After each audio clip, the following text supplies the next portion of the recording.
noite a todos. É uma alegria e um prazer estar com vocês na noite de hoje. A questão do tema é que a maior parte dos nossos tempos estão na internet. Então as pessoas estão sempre pedindo aquele tema. Aí diz assim, eu nunca tenho a chance de fazer um tema novo. Então pede aquele que tem lá.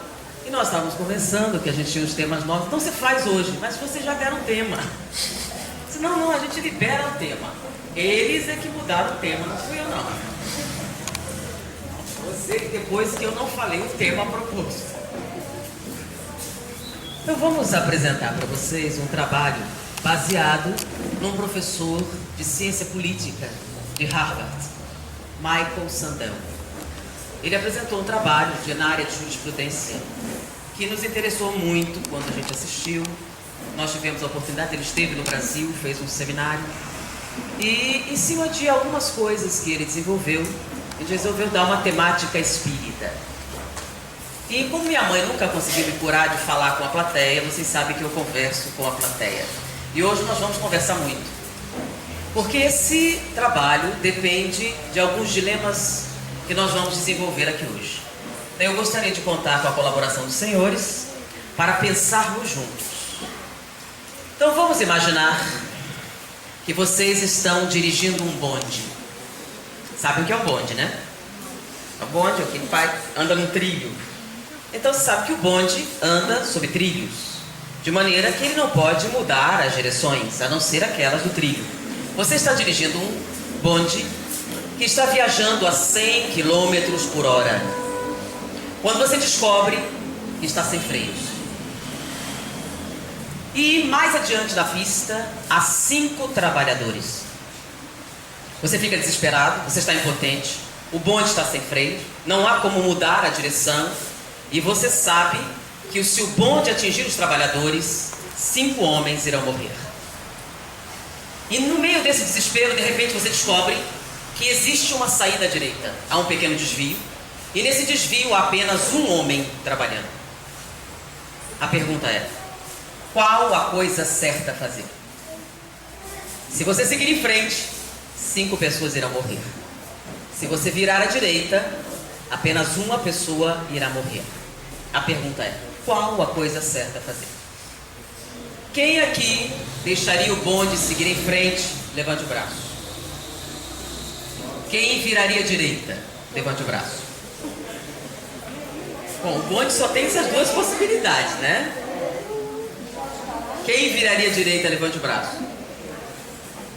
Quem não levantou o braço faria o quê?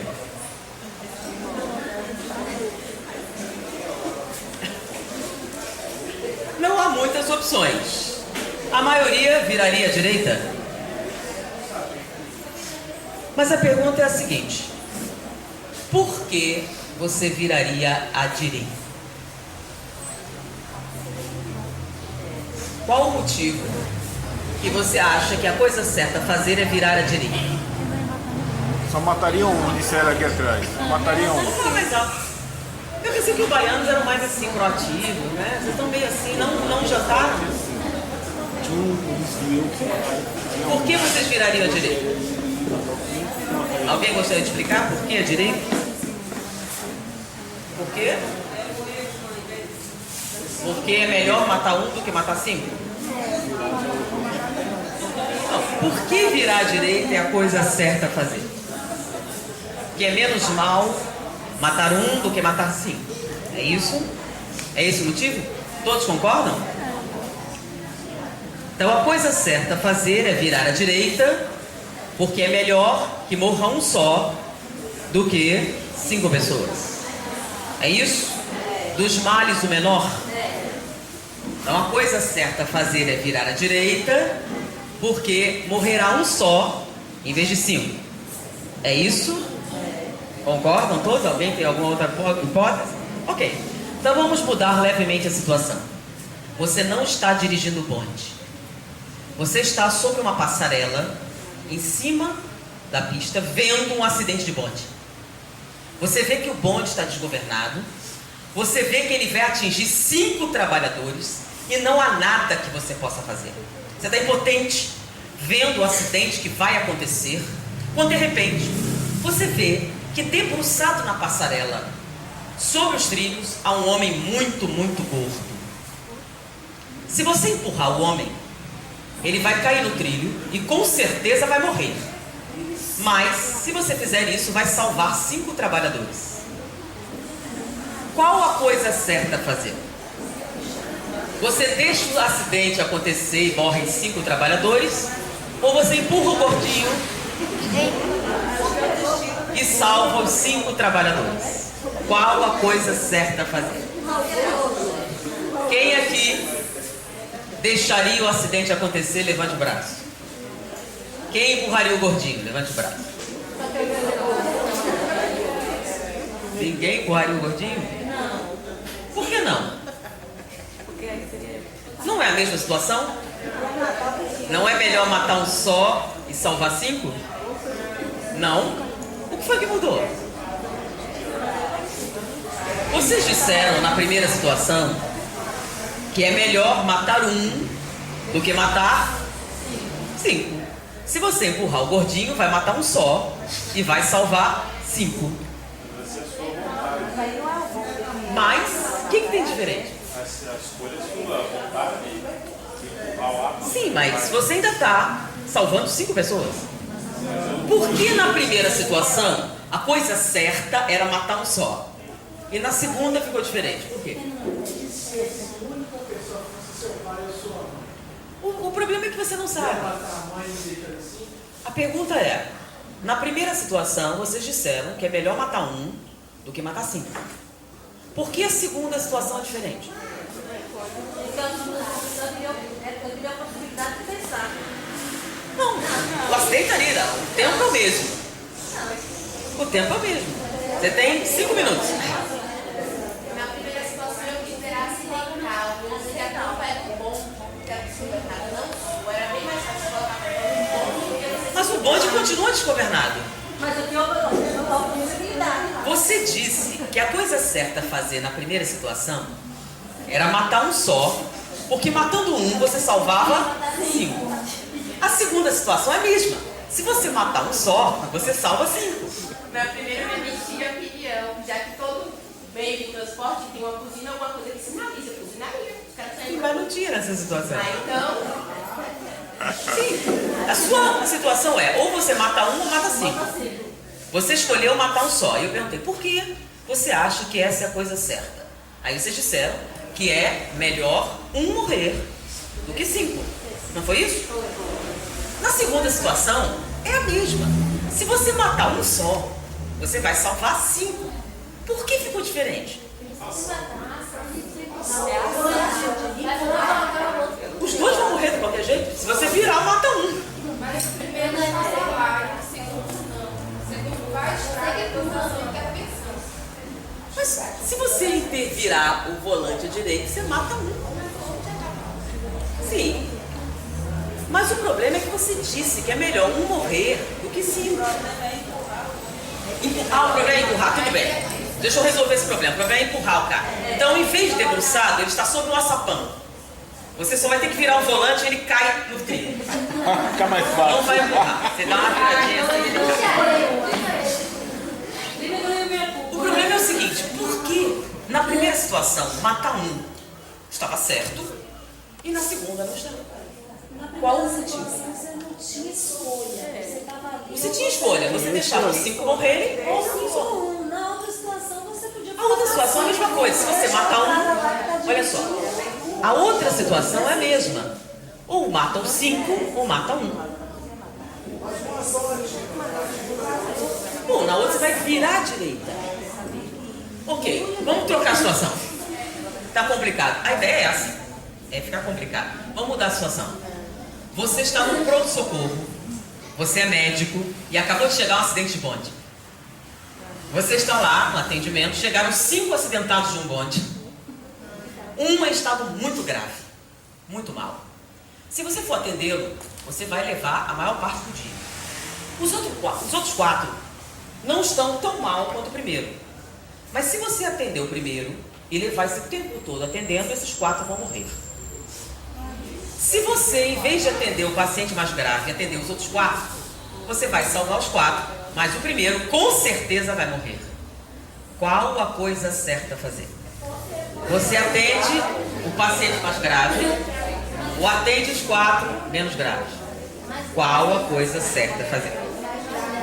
Quem atendia o mais grave, levante o braço. Quem atenderia os 4 menos graves? A pergunta é, de novo, por que vocês acham que atender os 4 menos graves é a coisa certa a fazer? Porque é melhor matar um do que matar 4, é isso? Voltamos à mesma situação. É menos mal morrer um do que 4. Ok, então a mesma situação do inicial do monte. Então, é melhor um só morrer do que 4 morrerem. É isso? Voltou então a situação? Essa situação é a nossa situação aqui no Brasil. O médico se depara com um problema desse. Sim, é que a gente não está... Ele vai salvar o que está mais grave. Então, mas a maioria... Então a maioria decidiu não tratar o mais grave. Tratar 4 pessoas em vez de 1. Sim, olha só. Isso é um dilema, tá? É uma situação hipotética. Então a pergunta é, qual a coisa certa a fazer? A maioria achou que salvar 4 pessoas em vez de uma só é a coisa certa a fazer. E eu perguntei, por quê? Aí vocês repetiram a primeira situação. O que é melhor matar um para salvar a maioria. Foi isso? Foi ou não foi? Então vamos mudar levemente a situação. Você é médico e tem 5 pacientes que necessitam urgentemente de um transplante. Sem um transplante, eles irão morrer. Se eles tiverem um transplante, eles vão viver longos anos com suas famílias, muito bem. Mas eles estão na fila e não há órgãos. E de repente você descobre que no quarto ao lado tem um cara perfeitamente saudável dormindo. Foi fazer um check-up e está dormindo no quarto ao lado. A pergunta é, qual a coisa certa a fazer? Tirar os órgãos dele e salvar 5 pacientes que irão viver longos anos perfeitamente saudáveis, É a mesma coisa. ou não fazer nada e esses 5 irão morrer? Qual a coisa certa a fazer? Quem tiraria os órgãos do paciente saudável e braço? Ninguém? Vamos lá. Por que não? Vocês não disseram que é melhor matar um para salvar a maioria? Você sacrifica um só e salva 5 pessoas. Vale a pena. Por que é válido na primeira situação, na segunda não é mais? O que foi que mudou? Vocês não disseram que é moralmente válido sacrificar um para salvar a maioria? Disseram ou não disseram? Por que mudou?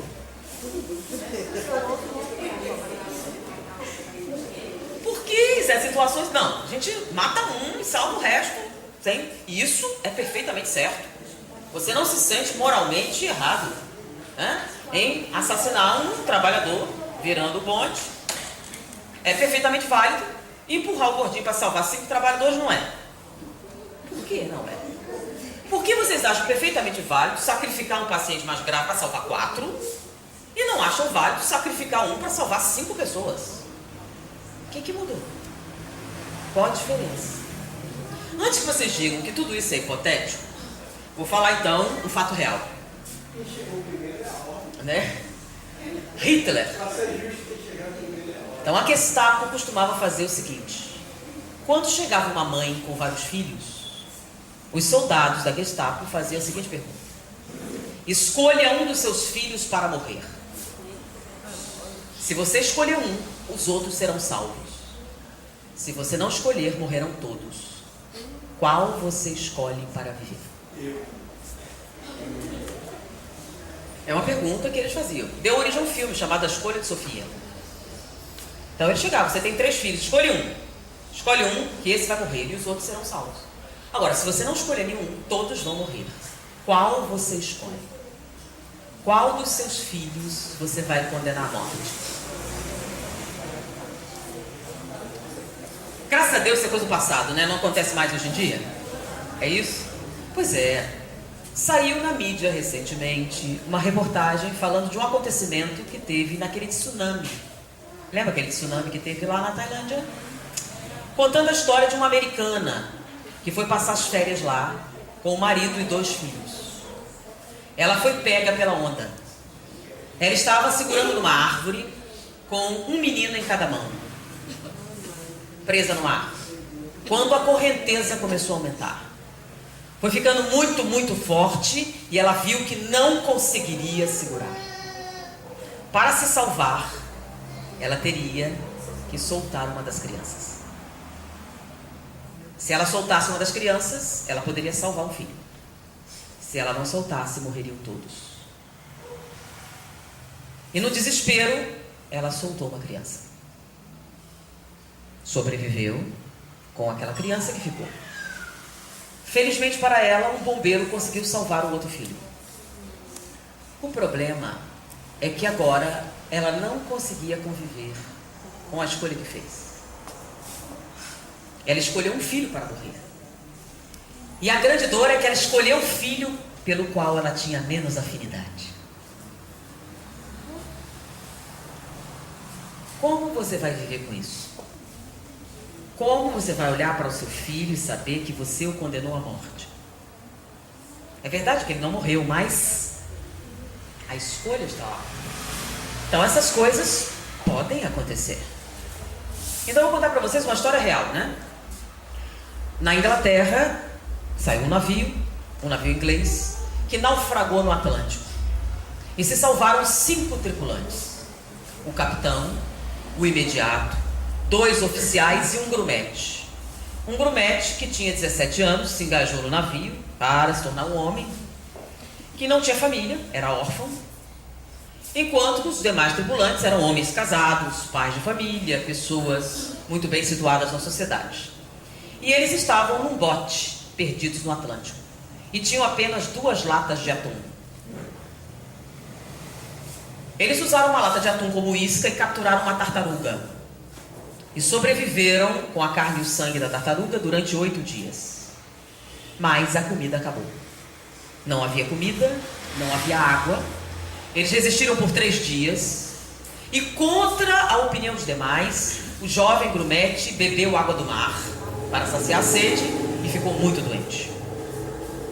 O capitão então fez a seguinte proposta para os outros: vamos tirar a sorte e vamos sacrificar um para salvar os demais.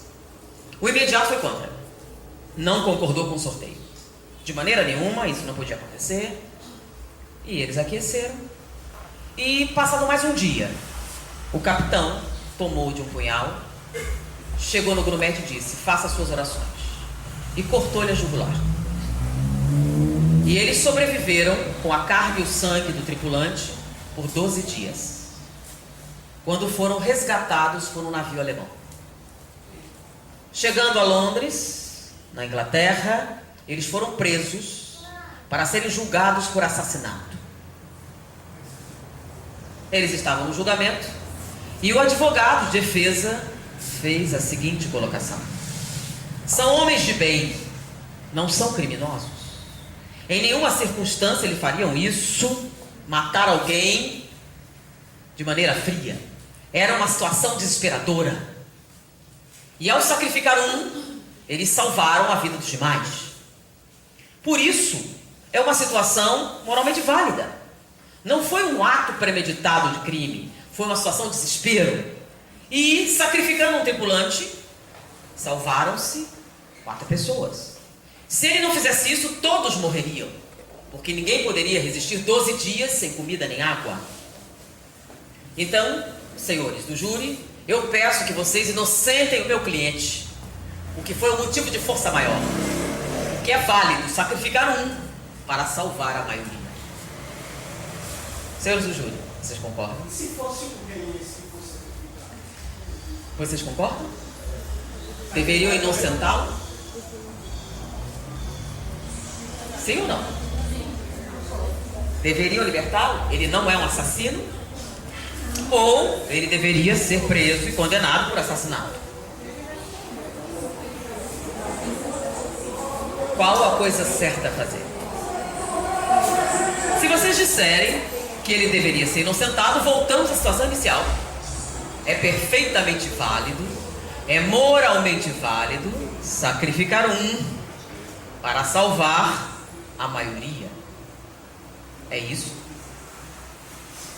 Não é? Se cinco doentes tiver um médico e esse médico tiver para ser sacrificado, o médico ou o segundo, como é que vai sacrificar? Irinho, eu perguntei o que vocês fariam. Vocês decidiram. Vocês decidiram que é válido matar um para salvar a maioria. Vocês decidiram. A pergunta é, por quê? E volta sempre a mesma resposta. Porque sacrificar um para salvar a maioria é moralmente válido.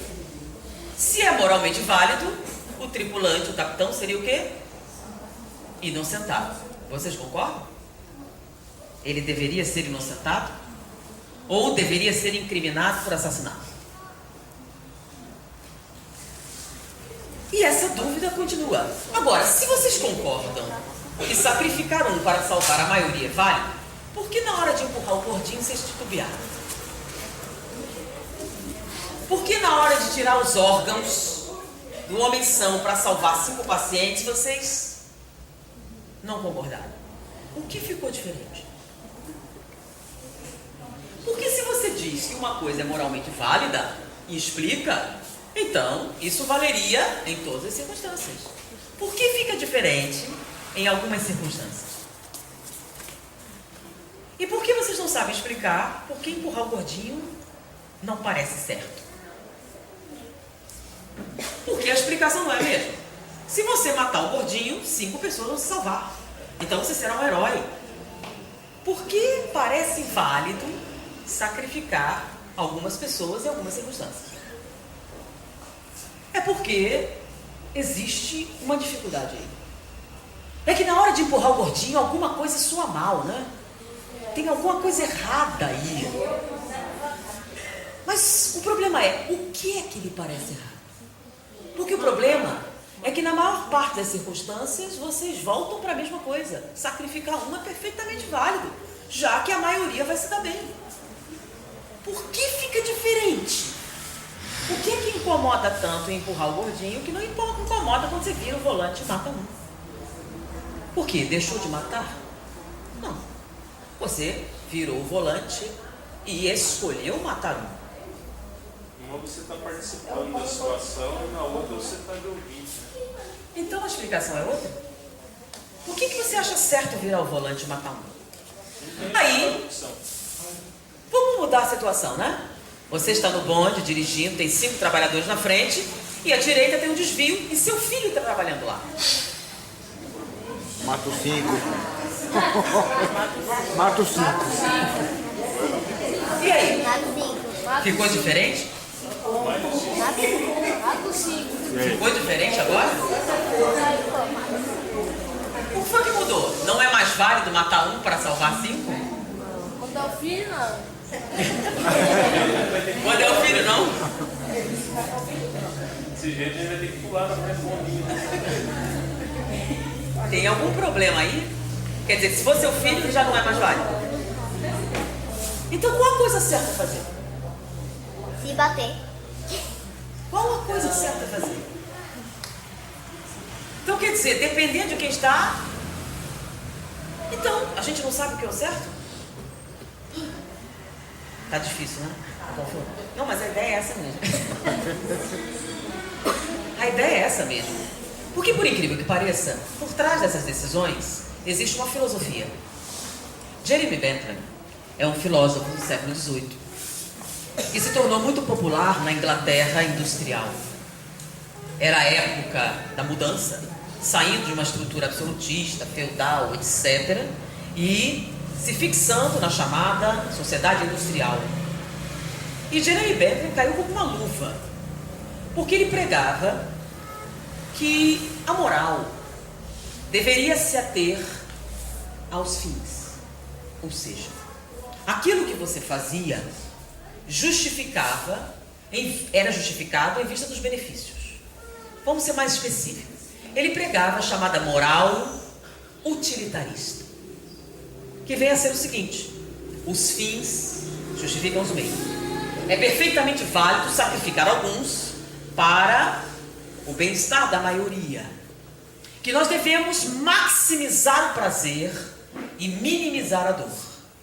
E que a coisa certa a fazer nessas circunstâncias é, na medida do possível, procurar o bem-estar da maioria, mesmo que isso signifique o sacrifício de alguns.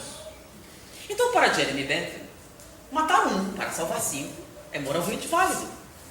E qualquer situação em que a maioria esteja envolvida, ele achava perfeitamente válido o sacrifício de alguns.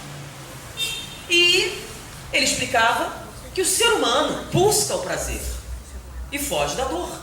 E isso é a natureza humana. Então, se nós quiséssemos desenvolver uma moral baseada em estruturas sólidas, por que não as tendências humanas? E ele então desenvolveu a tese da moral utilitarista. A sociedade assimilou isso profundamente, porque vinha ao encontro dos seus anseios, de fugir do domínio dos reis, dos monarcas absolutistas, e desenvolver uma sociedade mais livre, em que o bem-estar da maioria fosse o fator determinante das escolhas. E a sociedade industrial inglesa assimilou perfeitamente Jeremy Bentham. E assim como seus tecidos foram se exportando para várias áreas, a moral utilitarista também foi ganhando corpo. E por incrível que pareça, a nossa sociedade hoje se baseia moralmente na filosofia de Bentham.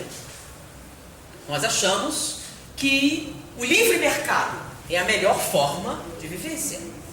De tal maneira que, quando a gente fala, por exemplo, de uma coisa muito comum, preço, o preço de alguma coisa. Você tem alguma coisa que você quer vender. Qual o preço justo? Na época medieval, o preço de alguma coisa era dado pelo seu valor intrínseco, pelo tempo que você gastou elaborando essa coisa, pelos materiais que você usou envolvidos. Então, o valor de algo era dado pela sua estrutura intrínseca. Mas hoje, não é mais assim, não é verdade? Hoje, o preço de alguma coisa não é determinado pelo seu valor intrínseco. É determinado por uma lei. Uma lei que aparentemente é sagrada. A lei da oferta e da procura. Porque a base da nossa sociedade capitalista é oferta e procura. A liberdade. A liberdade de você ganhar quanto quiser pelo fruto do seu trabalho. Afinal, quem deveria determinar o preço de alguma coisa? Então, hoje os preços são determinados pelo quê? Você tem algo para vender e, dependendo de quantos querem comprar, alguma coisa tem mais ou menos valor. Isso cria algumas distorções, não cria? Algumas coisas que envolvem um custo altíssimo, com preços muito baixos e alterações. E nós achamos isso normal, não é? Tem muita gente querendo comprar. Eu não obrigo ninguém a comprar, eu boto o preço que eu quiser. Você compra se quiser, não é não? É a lei do quê? Livre mercado. É a base da sociedade livre. Nós somos contra, por exemplo, que alguém diga quanto deve custar alguma coisa, porque isso tira a liberdade intrínseca do cidadão. Não é verdade? Nós vivemos uma democracia, e a democracia deve ser absolutamente livre, não é verdade? E assim, nós baseamos as nossas escolhas no dia a dia, nessa liberdade, no direito de liberdade que nós temos. Só que isso cria alguns problemas. Por exemplo, houve o furacão Charlie. O furacão Charlie passou pela Flórida e deixou um rastro de destruição. Ele matou 11 pessoas e deixou um prejuízo de 3 bilhões de dólares. Uma coisa gigantesca. A destruição que ele fez foi enorme. Mas além da destruição, ele deixou um problema ético. Porque quando o furacão Charlie passou, a Flórida é um dos estados quentes dos Estados Unidos, para onde se dirigem muitos idosos aposentados em busca de climas mais amenos. Então há uma grande população de idosos na Flórida. E quando o furacão Charlie passou, ele destruiu a eletricidade na região. E havia, na época, um calor de mais de 40 graus. não havia eletricidade, não havia ar-condicionado, não havia como conservar os alimentos, e a população em desespero foi em busca de formas de sobrevivência. Um saco de gelo que custava 99 cents passou para 10 dólares. Um gerador que custava 250 dólares passou a custar 3 mil dólares. Um quarto num hotel que custava em torno de 65 dólares passou a ser leiloado por aquele que desse mais. Pessoas idosas, como por exemplo a senhora Sarah James, com seu marido idoso e sua filha deficiente, não puderam se hospedar no hotel porque os preços eram além da sua possibilidade de pagar. E a população ficou indignada com essa situação. Eles sentiam que estavam sendo explorados. De tal maneira, a reação popular foi forte que um procurador da República resolveu intervir. E fez vir uma lei do passado que não era mais aplicada com relação à usura. E tentou enquadrar os comerciantes na lei. O problema é que quando ele fez isso, houve uma reação violenta dos economistas, uma reação violenta de Wall Street, porque ele estava interferindo no direito inalienável do cidadão americano de escolher os preços que eles quisessem pelos seus produtos. Por que você deveria condenar um comerciante honesto que estava realizando o seu trabalho dentro da lei americana de oferta e procura? Deveria ser penalizado por algo que era um equívoco da sociedade. Afinal, o que tem de errado você dar o preço que você quiser no seu produto? O problema é que, em termos lógicos, a gente entende que tem realmente liberdade, mas a sensação continuava. O problema é, a ganância deveria ser penalizada por lei? Porque na nossa sociedade, a pessoa gananciosa, na verdade, faz sucesso, não é? Você ganha muito.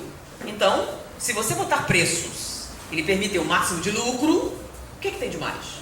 Você está sendo apenas um comerciante honesto. Ser ganancioso não é algo que deva ser penalizado em sociedade, afinal, ganância é coisa de religião. O que tem errado em ser ganancioso? Então, teoricamente, penalizar alguém por utilizar o livre mercado não seria a coisa certa a fazer, ou seria? Nós, na nossa sociedade, nós utilizamos a moral de Jeremy Bentham, utilitaristas. Mas isso cria alguns problemas muito sérios, como por exemplo, a Philip Morris. A Philip Morris é uma empresa que produz cigarros. E na Tchecoslováquia chegou uma grande discussão a respeito se eles deveriam ou não proibir a venda de cigarros. E havia uma discussão se eles fariam isso ou não, porque haviam feito um levantamento dizendo que o custo para aqueles que desenvolviam enfermidades em virtude do cigarro era um grande ônus à sociedade e que seria interessante que eles proibissem a venda porque o gasto na área da saúde iria cair bastante. E havia essa discussão e a Philip Morris, então, produziu um relatório dizendo que tinha uma outra opção para a sociedade, para o governo da Tchecoslováquia. Ele disse, em vez de proibir a venda, por que você não aumenta os impostos sobre a venda do cigarro? E eles, nesse relatório, eles mostraram que seria muito mais vantajoso para o governo se eles fizessem isso. Por quê? Porque quanto maior o número de pessoas que morressem vítimas do cigarro, o custo com pensões, por exemplo, seria melhor. E o que eles ganhariam com os impostos compensaria e daria um lucro muito maior do que a proibição da venda de cigarro. Porque quanto mais pessoas morressem e mais rapidamente, maior o lucro do governo. Porque os impostos que eles iriam cobrar iriam cobrir todos os custos de saúde e as vantagens seriam inúmeras. Ou seja, ele demonstrou que a morte do cidadão seria excelente para o equilíbrio financeiro do Estado. Além da Philip Morris, a Ford também vivenciou algo semelhante. A Ford havia lançado nos Estados Unidos um novo carro popular chamado Ford Pinto. Era um carro muito pequeno que se tornou muito popular. No seu lançamento vendeu 32 milhões de unidades. Sucesso. E um sucesso muito importante porque a Ford estava passando por grandes dificuldades. A concorrência com empresas japonesas estava afetando significativamente a estrutura da Ford. E o lançamento do Ford Pinto foi, então, uma tábua de salvação. O problema veio depois. Eles perceberam que o carro veio com um pequeno erro. O motor ficava na parte traseira. E eles descobriram que numa colisão direta a determinada velocidade, o carro iria explodir. O custo para consertar o defeito seria uma chapa de aço reforçado, aplicado numa determinada região do carro, e a peça custaria $11. O problema é que eles haviam vendido 32 milhões de unidades. E o recalque seria $11 por peça, mais a mão de obra, mais o custo seria de 148 milhões de dólares. Se eles fizessem o recalque. O problema é que a Ford não poderia arcar com esse prejuízo. O risco de uma falência seria muito grande. E se eles falissem, centenas de americanos honestos, cumpridores da lei, decentes, pais de família, ficariam sem emprego, sem plano de saúde, sem como pagar a sua hipoteca, sem poder alimentar os filhos. Milhares de pessoas seriam afetadas se a Ford viesse a falir. E no efeito dominó poderia afetar inclusive outras empresas que dependiam da Ford para manter a sua liquidez. Diante disso, a Ford fez o seguinte cálculo: fazer o recalque custaria 148 milhões de dólares. Mas, se nós não fizéssemos isso, por exemplo, quantas colisões poderiam acontecer? Eles calcularam indenizações por morte, indenizações pelo carro, consertos. Eles calcularam que se não fizessem o recalque, eles gastariam em indenizações a quantia de 39 milhões de dólares. Ou seja, seria muito mais vantajoso não fazer o recalque, porque o custo seria alto demais para a empresa. Então eles decidiram não fazer o recalque. O problema é que houve uma colisão e o carro realmente explodiu. E um advogado muito esperto conseguiu este relatório. E por isso vocês sabem a história. E isso foi divulgado na mídia. E um escândalo terrível aconteceu. Ford coloca preço na vida humana. E uma reação popular intensa quase levou a Ford à falência. O que no final não aconteceu, mas quase. Qual a coisa certa a fazer? Porque Jeremy Bentham diz que a moral utilitarista é a forma com que nós deveríamos viver. Mas existe um outro filósofo contemporâneo de Jeremy Bentham que pensava diferente. Immanuel Kant. Immanuel Kant dizia que não. Que a moral não era utilitarista. Ele dizia que havia princípios morais que deveriam ser aplicados, não importa o custo, não importam as consequências, que princípios morais são invioláveis. Ou seja, não podem ser torcidos de acordo com as circunstâncias. Ou você os tem, ou você não os tem. E ele chamou essa moral de moral categórica. Então, para Jeremy Bentham, a moral é utilitarista. Para Kant, a moral é categórica. Ou seja, não importa o custo, não importa as consequências, princípios são princípios. Mais ou menos assim. Existem princípios pelos quais vale a pena morrer? Kant acha que sim. Bentham acha que não. Bentham acha que é moralmente válido sacrificar um para salvar a maioria. Kant diz que não. Ele pensa como, por exemplo, o Marechal Rondon. O Marechal Rondon dirigia um grupo de pessoas indianistas que estavam desbravando a região do Mato Grosso, e eles tinham vários contatos com tribos hostis. Mas todos os seus soldados sabiam que o Marechal Rondon tinha um princípio: morrer se preciso for, matar nunca. E qualquer soldado que aceitasse estar sob as ordens do Marechal Rondon tinha que se conformar com isso. Morrer se preciso for, matar nunca. Marechal Rondon não era utilitarista. Ele era categórico.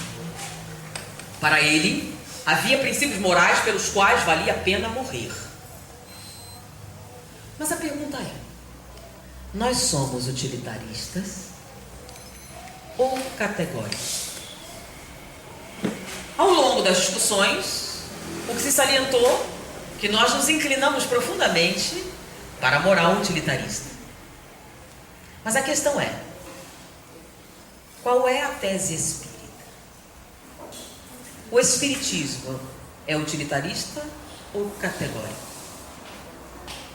Antes de pensarmos sobre isso, vou falar para vocês uma pesquisa. Sempre tem uma pesquisa, né?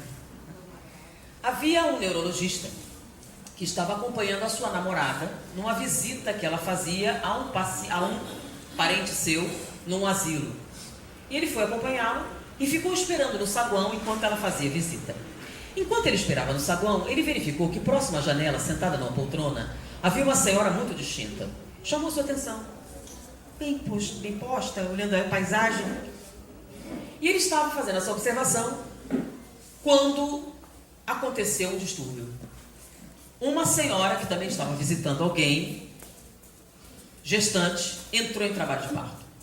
Estourou a bolsa e começou a ter um neném ali no saguão. As pessoas ficaram tanto quanto atarantadas e tal.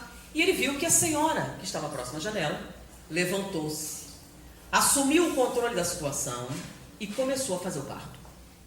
O parto já estava bem adiantado. O neném havia acabado de nascer quando chegaram os paramédicos e a ambulância. Assumiram o controle das coisas, levaram o bebê, levaram a parturiente. E a senhora em questão levantou-se, voltou a se sentar na poltrona e continuou olhando a paisagem.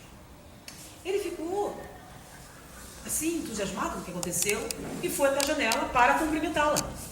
Se eu gostaria de cumprimentá-la pela maneira com que a senhora assumiu o controle das coisas, pela sua calma, controle, e começou a tecer vários elogios à sua atitude.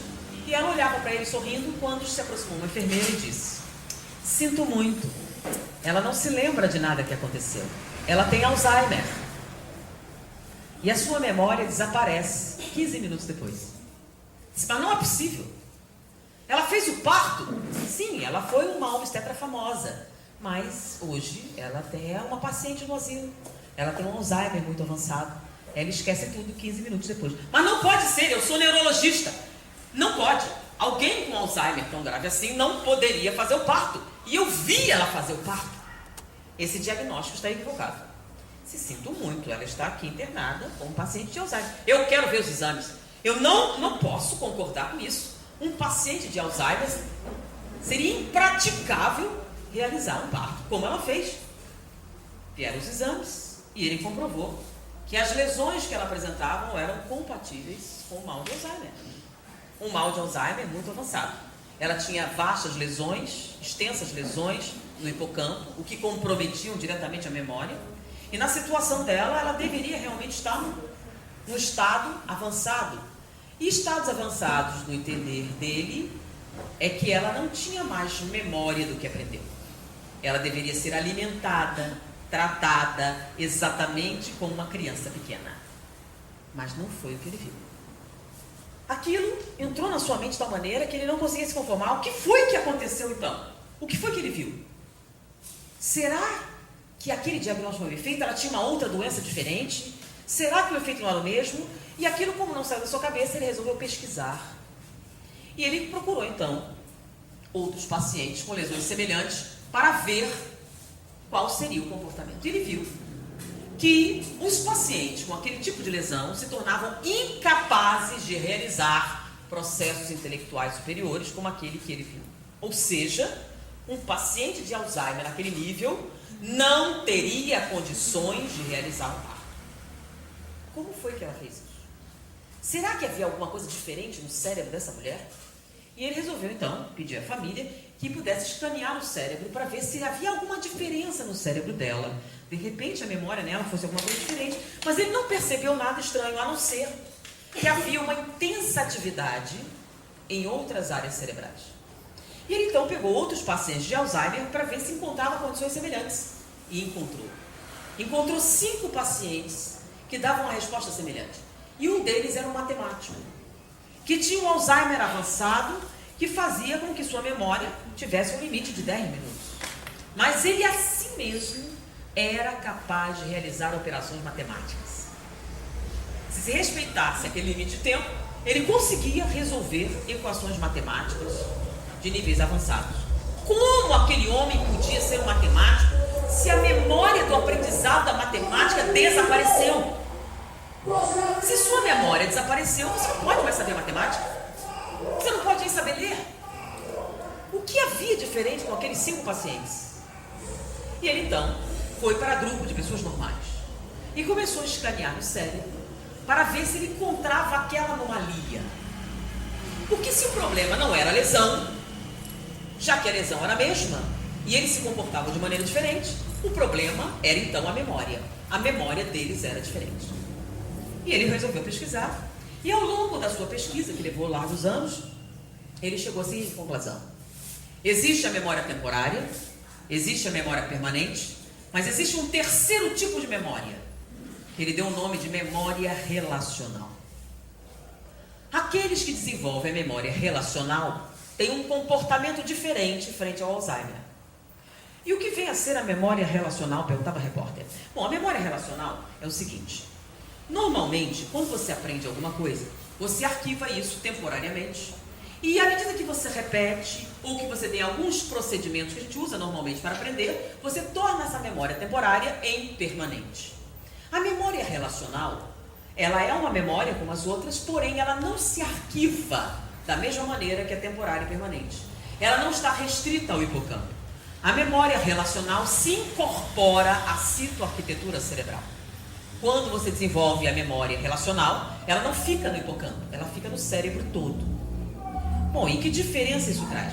A diferença é que se você tiver Alzheimer, e o Alzheimer destruir o hipocampo, e com ele a sua memória temporária, a sua memória permanente, a memória relacional permanece, porque ela não está restrita a uma localização, ela está disseminada no cérebro como um todo. Ok, mas de que maneira nós adquirimos a memória relacional? É simples. A memória relacional acontece quando, como é que eu poderia dizer? Quando você ama o que aprende, ela não se incorpora como um arquivo, ela se incorpora ao seu eu. Então não é basicamente aprender, é apaixonar-se pelo ato de aprender. Quando você ama o que aprende, você o arquiva como memória relacional. Aí você diz, como assim? Quando você ama o que aprende? Vamos tentar explicar com um exemplo. Você tem um amigo que é médico e vocês estão num churrasco. E é muito comum, né? Amigo médico no churrasco, a gente sempre pede uma consulta grátis, não é não? Cara, isso podia me resolver o problema. Vocês sabem, né? É assim, vem cá, eu tenho um probleminha. Isso acontece. E os médicos até entendem, né? Mas é comum também o seu amigo médico dizer, não, vamos fazer o seguinte. Aqui eu sou seu amigo, estou no churrasco. Amanhã no meu consultório eu te atendo. Primeira hora, a hora que você quiser, eu te atendo lá, sem problemas. Então você toca. E ele vai te atender, porque ele é um excelente médico, uma formação ótima. Então você encontra ele no consultório e lá ele te dá a consulta perfeita. E ele te dá a consulta assim. Ele veste a sua roupa de médico. Ele veste a sua personalidade de médico. Ele entra no seu consultório. E quando ele te atende, ele acessa tudo que ele aprendeu na faculdade, na pós-graduação, no internato, na residência. E como ele é um excelente médico, te dá um tratamento VIP. E você tem seu diagnóstico ótimo. É assim que funciona, né? Quando a gente aprende alguma coisa. Mas você também nota que tem outros médicos, outros amigos diferentes, né? Tem uns amigos médicos que são diferentes desses. São aqueles assim, olha, eu tenho uma plantação de... Você sabia que isso funciona para isso, aquilo? Andei pintando. Você sabia que essa tinta tem essa propriedade? Tudo que você fala, o cara relaciona com medicina. Aí eu me pergunto, vem cá, você é médico? Sou. Ah, não dá nem pra perguntar. Tudo que o cara fala tem a ver com ele. Ele não consegue não ser médico. Todo o tempo ele só fala de quê? Por quê? Porque ele não precisa pensar para ser médico. Ele raciocina como médico. ele sente como médico, ele é médico 24 horas. Ele não precisa estar no consultório dele, nem se lembrar do que aprendeu na faculdade. Ele raciocina como médico. Como tem aqueles outros que você é advogado. Não dá para anotar, você fala como advogado, ele é um advogado. Essas pessoas, elas não precisam se lembrar do que aprenderam na faculdade. Elas são médicos o tempo todo. E se eles tiverem Alzheimer, e o Alzheimer consumiu o seu hipocampo e a sua área da memória, vão consumir tudo o que ele aprendeu na faculdade, mas não vão tirar o que eles são. E eles são médicos. Porque eles sentem como um, eles vivem como um. Isso é memória relacional. E a memória só se torna relacional quando há uma forte emoção, uma grande paixão envolvendo o ato de aprender.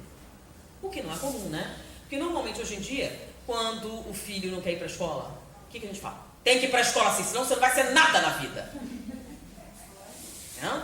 Tem que estudar. Tem que estudar, senão vai ser balconista. Você quer ser alguma coisa, quer ganhar dinheiro, tem que estudar. Então estudar é o quê? Um meio para atingir um fim. Então, mas para que eu quero isso? Não, mas tem que ir. Faz a prova, depois você esquece. Sim, mas faz a prova, esquece. Então para que serve? Serve para você tirar o diploma. Será? Deixa eu fazer uma pergunta aqui, só para confirmar se isso é mesmo, né? Quem lembra os afluentes da margem direita do Rio Amazonas? Estudaram isso, estudaram? Foi ou não foi? Geografia, os afluentes da margem direita, da esquerda, tiveram ou não tiveram? Foi ou não foi? Quem lembra? Quem lembra? Mas fizeram a prova, não fizeram? Estudaram, passaram. E agora, cadê os afluentes? E não foi só isso, né? Tem um monte de outras coisas, né? Equação de segundo grau. Então, a educação formal é o quê? É um acessório. Como o brinco. Por que a gente usa brinco? O brinco serve para quê? É uma estética, da simetria. E um diploma na parede dá a mesma simetria, né? Meus diplomas aqui, aí você entra, você vê, e você pendura ele na sua parede da mesma maneira que você pendura um brinco na orelha. Porque na realidade mesmo, tudo que você aprendeu para tirar o diploma está aqui.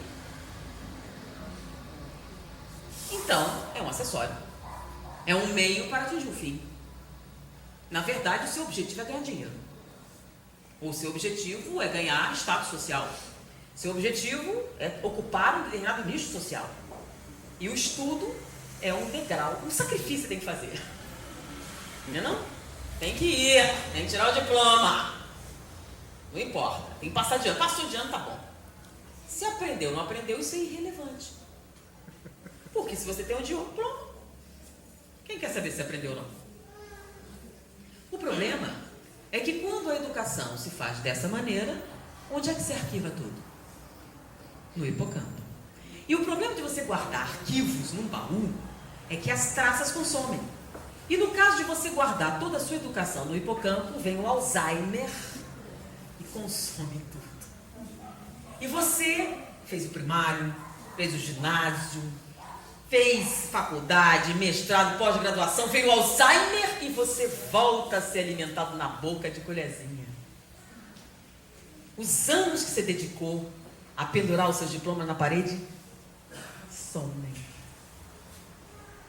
Tudo que você... Mas, pra quê? Qual o sentido disso então? Aí, eu penso numa outra situação, né? Interessante. Vocês viram a reportagem que saiu recentemente de um garotinho de 8 anos, não, agora está com 12, né? Mas com 8 anos ele entrou na faculdade para estudar física. E ele está com 12 agora, está na faculdade, e alguns professores disseram que ele é um futuro candidato ao prêmio Nobel. Ele foi diagnosticado aos 2 anos como alguém autista, com dificuldade de aprendizado muito grande, e de repente a mãe descobriu que na verdade ele não tinha autismo, ele era um gênio.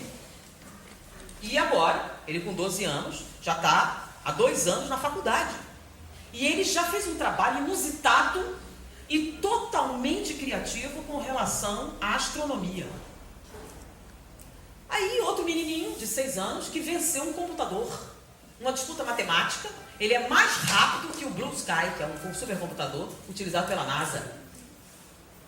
E um outro menino, aos 12 anos, era um neurocirurgião, dos mais fantásticos. Ele está com 14 anos atualmente e já é formado em botânica, em biologia, e agora que já tem idade, vai fazer medicina. E ele diz que ele quer trabalhar no tratamento do câncer. Aí a gente pergunta para os espíritas, né? Qual a explicação de um menino nascer assim, já sabendo matemática, língua? Por exemplo, Kim Wang-wong. Ele, com 6 meses, deu quase uma síncope no seu pai. O pai chegou no berço e olhou para o bebê ali, e o bebê vira para ele: oi, pai, tudo bem?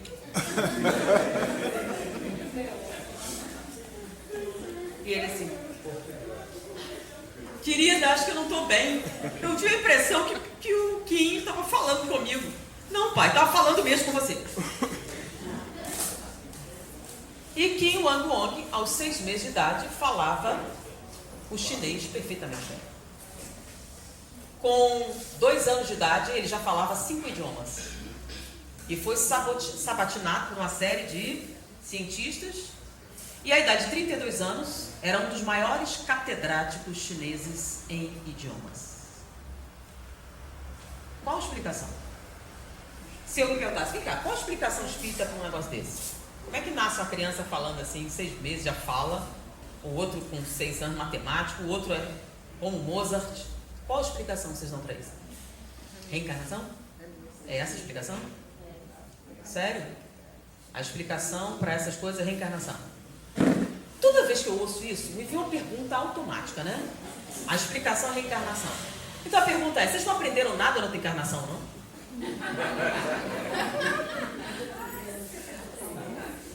Não aprenderam coisa nenhuma. Porque é uma pergunta assim: se ele é na outra encarnação, que ele aprendeu, que ele estudou matemática muito na outra encarnação, e nessa ele já veio. Vocês não estudaram nada na outra encarnação. Porque quando fala assim, diz que só vem antipatia. A única coisa que eles trouxeram da outra encarnação é antipatia. Raiva, ódio, só isso. Matemática é bom, música. Pelo menos outro idioma vocês deviam falar, né? Não, que vocês falam português direitinho, não falam? Então na outra encarnação tinha que nascer sabendo. Dizem que o português é difícil. Inglês, nada. Não aprenderam nada na outra encarnação. Ué, então por que vocês sabem? Qual é a diferença? Vocês nunca estudaram coisa alguma. Não é possível. Todo mundo aqui foi peão. Ninguém aprendeu alguma coisa na outra encarnação, não? E não sobrou nada.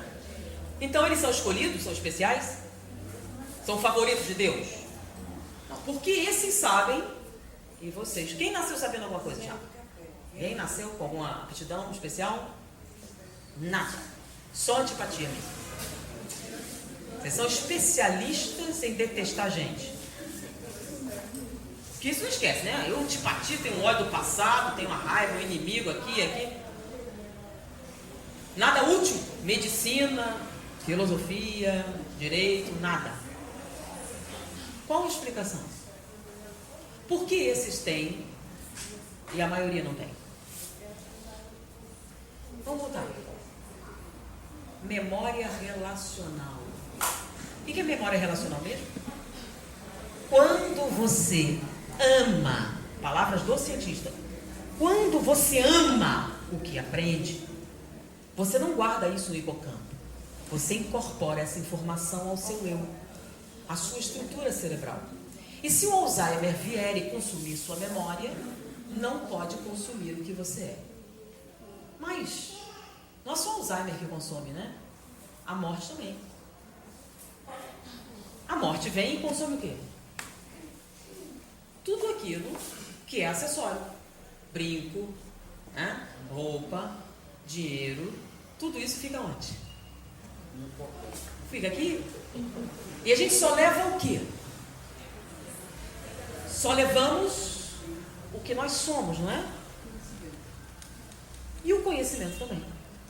Se o conhecimento faz parte de você, você leva ele para outra vida. Porque ele não é um acessório, ele é um jeito de você ser. E o que acontece quando você incorpora o conhecimento ao seu eu? Se você, que é médico, reencarnar numa tribo Hottentote australiana, você vai ser o xamã da tribo. E se for para o mundo primitivo, você vai ser Hipócrates, Tales de Mileto, Demócrito, Aristóteles. É o que explica como aqueles homens, sem nenhuma tecnologia, chegaram à ideia de que o mundo era feito de partículas indivisíveis, ou como eles chegaram às teorias matemáticas numa época que não havia nem números. Somente avaliando comparativamente as formas, desenvolveram aquelas teorias matemáticas todas. Por quê? Porque eles são. Onde quer que eles vão, eles são.